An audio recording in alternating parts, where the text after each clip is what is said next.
All right, so scaling my agency from one client in late 2019 to over 10K a month in monthly recurring revenue in roughly 45 days, I did learn a lot. I absolutely learned a lot. But then taking that and scaling up to $54,000 in one single month, I've obviously had to learn a whole bunch of other things. So my goal with this video is twofold. One, firstly, I want to break down the things that I can see right now in my business, systems we've built, people we've hired, that were crucially important to getting to 54K a month. But I just want to give you some practical tips, advice, and things that you can essentially implement into your business, even if you don't have a business right now. So if you're just starting on this journey and you know you want to build your own social media agency, creative agency, advertising agency, or really any service-based business, if you want to be an online coach or consultant, these insights should help you as well. Because they're going to give you what I did not have, which is a blueprint and a roadmap that you can follow. So there are 5 main takeaways that I'm going to cover with you in this video. They're not ranked in important. Each takeaway is as important as the previous. And before we go ahead and get into that, I'm going to get my editor to pop up a screenshot of one of those $54,000 months. Keep in mind, this screenshot is going to be in euro, so it's going to be slightly less, probably somewhere between 45 to 47K euro. But if you convert that over at the time at which we hit that mark, it's roughly $54,000. So, my friend, let's get straight in.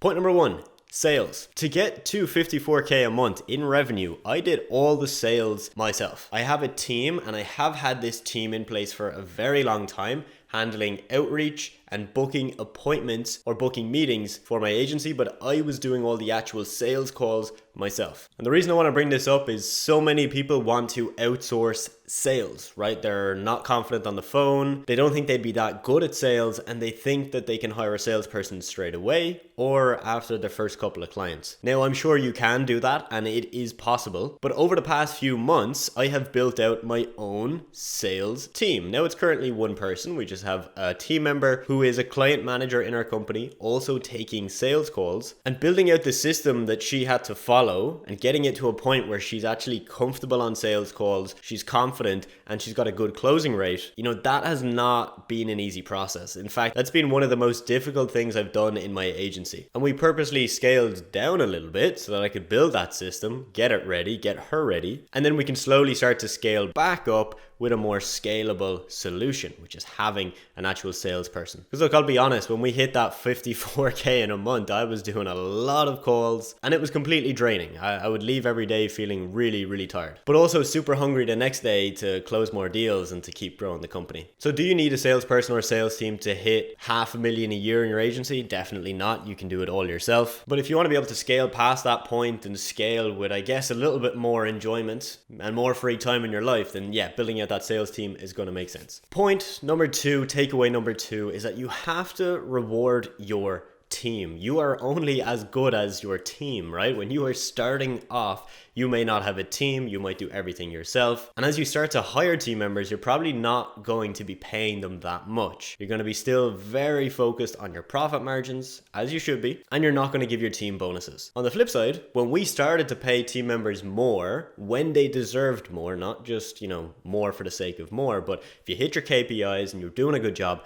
we'll pay you more. Plus, we'll now build in a bonus scheme so that you can get bonuses every month based on your performance. Our client retention improved, and the relationships our client managers had with clients improved, which then improved the retention, and it feeds back into itself. So if you were a client manager in my agency and you were managing 20 clients, you would get paid a bonus for every client that stayed on to the next month. We call this a retention bonus. And then you would also get an upsell bonus. So if you upsold the client onto a higher package, or you simply sold them more content, so instead of 15 or 20 pieces, they went for 30 pieces the next month, you would get a bonus. By giving them bonuses and essentially paying our team more money, we now don't have to hire people. In fact, I've not hired a single person in my agency for well over a year. Why is that? It's because people are not leaving, right? Our employees, our contractors, our team members, they're not leaving. And that's because they're getting fairly rewarded.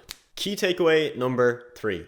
To scale to this number, you need client managers. If you don't know what client managers are, let me give you a brief rundown. Right now we have 4 full-time client managers in my agency. Funnily enough, all 4 are female, 3 of them are based out of South Africa, and 1 is from India. They're all fluent English speakers. They're all highly educated, between bachelor's and master's degrees. But what's most important is that they understand how to manage our clients. And that is their job. Their job literally is, here's 10 or 20 clients, they're your responsibility. Make sure they get what they paid for and make sure they pay us the next month. That's it. It's one of the easiest roles to hire for, but also one of the most difficult because they are literally running your entire service delivery. And this is why we reward our client managers so well. It's because you are literally the backbone. If you decide to step away, the business crumbles. So in my agency, a client manager takes full responsibility over their client. That means that they have a monthly call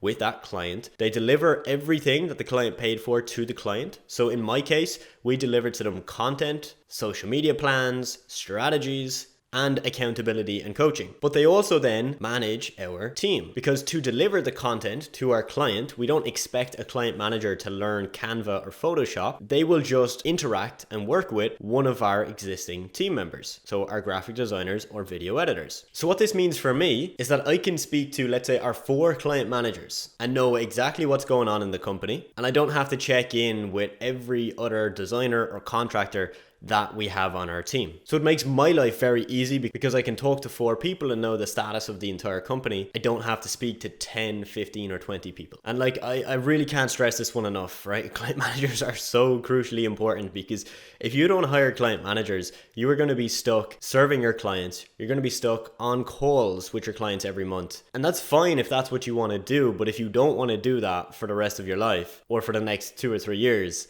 you need to have client managers. Now, just some notes here, right? You're not going to hire a client manager for 1 client or to manage 2 clients or to manage 3 clients. We only brought in our first client manager after, I believe it was about between 12 to 15K per month. And we brought her on, I believe, on a part-time basis. So she was earning, let's say, under 1,000 per month, managing a handful of clients and then basically shadowing the other clients that we had. And so then there was kind of this tipping point where that first client manager now was maxed out, let's say with 20 to 30 clients. We realized, okay, we need to hire client manager number 2, but we don't have enough clients to give them a full-time role. So I believe we had to kind of pull back a little bit on client manager 1 and say to her, hey, look, you're going to go from 30 clients to 25. You're going to give up 5 clients. We have 5 new clients.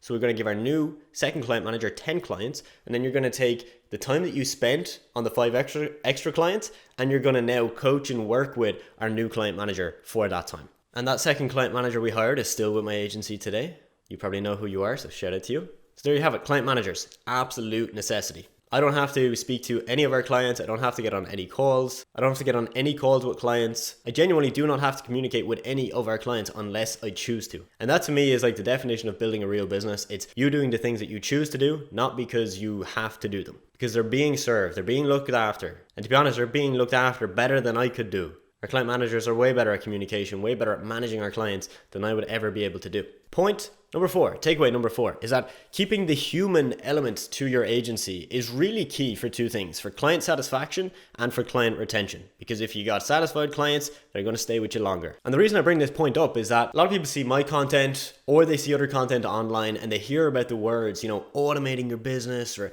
outsourcing all of the work, and they just think that you carelessly hand off your clients to a random person and you never talk to them ever, right? That's kind of the image that people get. Let me just clear that up right now. Our clients get spoken to more from our team than they would if they were dealing with me directly. They're getting a better service from our team than they would from me. Because of this, they're actually happier and they're going to stay with us longer. And so little things we do, right, to make sure that the human element is really prevalent with our clients is they get a monthly one-to-one call. This is with their client manager and it's 30 minutes booked into the calendar and they get to speak to them. They also get a Slack channel with a client manager where they can shoot voice notes or text messages back and forth every day if they choose to. So they have the accountability and the support they need. And we also host a group coaching call for our clients. They don't have to attend, but a handful of our clients go onto these weekly calls. And on those calls, we discuss everything from what's working in social media right now, what new strategies our online coach is using to sign clients for their coaching business, or let's just say what's working on Instagram and how can you take advantage of that. So communication is at the forefront of all of our service delivery, and there's constantly humans that our clients can talk to. Really, really important. And the final, fifth takeaway is, again, another very, very important one, which is the fact that you have to build systems before you hire people. A common question I get from students I work with is, Adam, I want to hire someone to do outreach for me. And I say, cool, do you have a proven system that's working? A proven script, proven process to follow? And if they say no, we got to go back to the drawing board and we got to build out that system first. Simple reason is that if you hire someone and they don't have a process to follow and they just somehow magically get it, right? And they start booking you meetings and doing everything that you wanted them to do, that's great until it's not great. When you decide to hire person number 2, how do you now know predictably how to pick the right person if person 1 was just really talented and skilled and an overall legend that made up their own processes to follow? How is number 2 going to compare to that? And the answer is they're not. And this is something that so many people fall into. They hire one person, the person is just really good, they don't know why they're good, and they can't replicate the process. When you hire a VA, a client manager, a designer, a Facebook ads person, in my opinion, you are not hiring the person for their own, crazy level of skills. You're hiring for their base level of skills and their ability to follow the system and the process that you've outlined that already works. Like, I could give you one of my VAs right now and they probably won't book meetings for you because you have to have the system in place for them to follow that's already proven to work. Or I could give you one of my client managers and sure, they'd be able to come up with some form of system to use, but it's not going to be perfect. And when you try and hire number 2, it's going to be a complete mess. So build the system, build the process, then hire the people. And don't hire someone to do something that's not currently working. So that is a wrap, ladies and gents. I'm very conscious of the time, bit of a longer video than normal. If you would like a part 2 on this video, go down below this video and comment 2 in the comment section. And if there are enough comment 2s, I will make a second part because there's a lot of insights. There's a lot of things I've done to get to this mark and I want to share them. So if you want to see it, go comment 2 below now. And with that, thank you for watching till the end of the video. Have a great rest of your day and we'll see you soon on the channel.